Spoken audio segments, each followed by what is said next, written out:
আমার বিজনেস ব্লগের প্রথম ভিডিওতে আপনারা দেখতে পেয়েছেন আমি কত টাকা দিয়ে বিজনেস শুরু করেছি এবং কিভাবে রুম সিলেক্ট করেছি, ব্র্যান্ডের নাম কি দিয়েছি এবং কি প্রোডাক্ট নিয়ে বিজনেস শুরু করেছি। আসসালামু আলাইকুম guys, welcome to my business blog 2। বিজনেসের সবকিছু যখন রেডি তখন এর পরের ধাপটা হচ্ছে কিভাবে আমার পার্সেলগুলো, আমার এই প্রোডাক্টগুলো মানুষের কাছে সুন্দরভাবে পৌঁছাবে।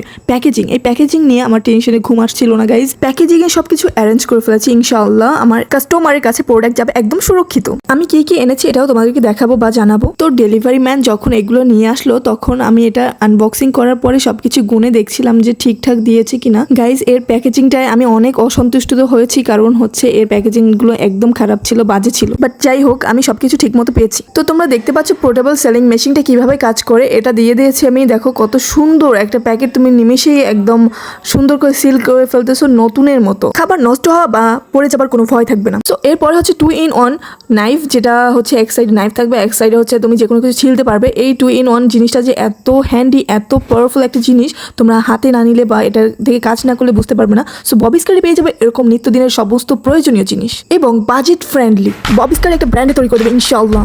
Let's purchase unique gadget guys.